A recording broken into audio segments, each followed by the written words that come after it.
सुबह सुबह का समय है और एक गार्डनर के लिए स्प्रिंग सीजन के समय बहुत सारे काम होते हैं जो हमें इस समय करने होते हैं।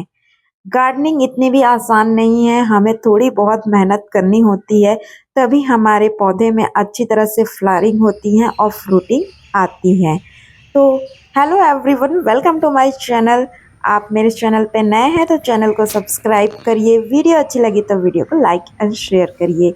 ये मेरे सेम फली के बेल जिसमें फ्लावरिंग शुरू हो गई है और कहीं कहीं मुझे फ्रूटिंग भी देखने को मिल गई है। ये अभी उतना मैच्योर नहीं हुआ है, इसे कुछ दिनों के बाद मैं हार्वेस्टिंग कर लूँगी। हम गार्डनर्स को अपने गार्डन में थोड़े मोड़े जगह में किचन गार्डनिंग भी ज़रूरी होता है, जो हमें कुछ वेजिटेबल्स दे सके जो ऑर्गेनिक हो। ज़रूरी नहीं है कि हमें ज़्यादा खर्च करना हो। मेरे जो गार्डन होते हैं या किचन गार्डनिंग होती हैं बहुत ही लो बजट में होती हैं। हम किसी भी वेस्ट मटेरियल का यूज़ करके उसमें अपने वेजिटेबल ग्रो कर सकते हैं जो हमारे लिए ज़रूरत हो। तो आज की जो मेरी वीडियो है हार्वेस्टिंग के ऊपर है। मैं अगेन अपने किचन गार्डनिंग से कुछ वेजिटेबल हार्वेस्टिंग कर रही हूँ। जो पालक की मैं पहले भी हार्वेस्टिंग कर चुकी हूँ, जो मैं वीडियो अपलोड कर चुकी हूँ।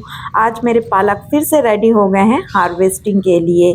और ये मेरे धनिया पत्ती जो बहुत अच्छी तरह से अभी भी हार्वेस्टिंग दे रही है और ग्रो हो रही है।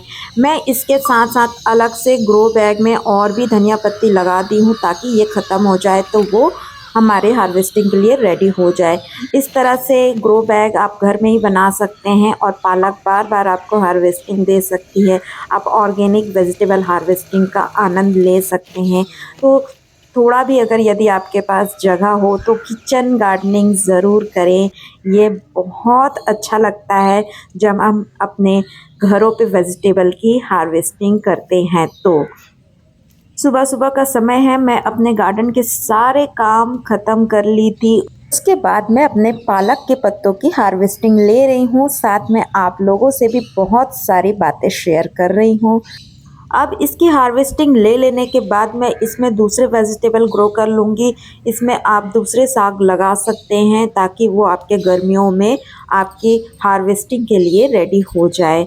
इस तरह से हमें घरों पे जब हम थोड़े सब्जियां लगाते हैं तो हमें हार्वेस्टिंग का भी मज़ा हो जाता है, साथ ही साथ हमें ऑर्गेनिक वेजिटेबल खाने को भी मिल जाता है।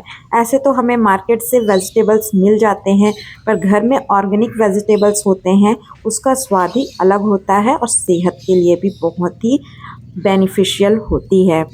तो मैं भी आप लोगों से यही कहूँगी कि यदि आपके पास थोड़ा भी जगह है तो किचन गार्डनिंग ज़रूर करें। आपको कुछ ना कुछ सब्जियां ज़रूर मिल जाएगी। जैसे मैं अपने घरों पे मिर्ची और टमाटर कई सारे वेजिटेबल ग्रो की हूँ जो मुझे समय समय पे हार्वेस्टिंग मिल ही जाते हैं। तो ये थी मेरे आज की हार्वेस्टिंग जो आप देख सकते हैं। मुझे आज इतनी पालक की हार्वेस्टिंग मिल गई है। और इधर मैं चलिए आपको दिखाती हूँ मेरे स्ट्रॉबेरी। स्ट्रॉबेरी भी ये मेरी फ़र्स्ट हार्वेस्टिंग के लिए रेडी है। साथ में एक और स्ट्रॉबेरी थी जिसे गिलहरी खा गई है, सुबह सुबह ही मैं इसे देखी। अभी मार्च का महीना स्टार्ट हो गया है और हमें गर्मियों की सब्जी लगा लेनी चाहिए। इसमें करेला तो आप लगा ही सकते हैं। ये करेले की साइज़ इतना ही रहती है और इसे भी मैं हार्वेस्टिंग कर लूँगी क्योंकि ये हार्वेस्टिंग के लिए अब रेडी है। और ये जो करेले हैं मार्केट से जो लेकर आई थी वो पक गए थे, उसे ही मैं ग्रो की हूँ। तो यदि आपके पास भी सीड नहीं है, इसके बीज नहीं है, तो आपके पास यदि मार्केट से आते हैं तो करेले पक जाते हैं घर में रखे रखे, तो आप उसको बहुत आसानी से ग्रो कर सकते हैं और आप भी उसकी हार्वेस्टिंग ले सकते हैं। हमें समर के लिए कुछ सब्जियां लगा लेनी चाहिए, जैसे कि लीफी वेजिटेबल में ये है चौलाई भाजी, लाल साग भी कहते हैं। गर्मियों के लिए आप इसे भी लगा सकते हैं। इसके बीज के थ्रू आप लगा सकते हैं, चाहे आप ग्रो बैग में लगाएं या फिर ज़मीन में इसे लगाएं। ये भी आपके बहुत अच्छी तरह हार्वेस्टिंग के लिए जल्दी ही रेडी हो जाती है और एक ऑर्गेनिक वेजिटेबल आपको खाने को मिलती है। जितने भी वेजिटेबल्स हैं, खासकर लीफी वेजिटेबल्स, आप इसको बिल्कुल छाया जगह में नहीं लगाएं वरना इसकी ग्रोथ नहीं होती है। इनको सनलाइट की ज़रूरत होती है। जितनी अच्छी सनलाइट मिलती है इसकी ग्रोथ अच्छी होती है और आपको एक हार्वेस्टिंग अच्छी लेने को मिलती है। यदि इसको बिल्कुल छाया वाली जगह में लगा देते हैं तो इसकी ग्रोथ आपको उतनी जल्दी देखने को नहीं मिलेगी बहुत ही स्लो ग्रोथ उसकी होती है। ज़्यादा तेज़ धूप में फिल्टर सनलाइट दे सकते हैं। यहाँ मैं मूली लगाई थी जिसमें कि मूली भी की ग्रोथ अच्छी तरह से अब ये हो रही है। उम्मीद करती हूँ ये मेरी आज की एक छोटी सी हार्वेस्टिंग की वीडियो आप लोगों को अच्छी लगी होगी। तो thanks for watching my video.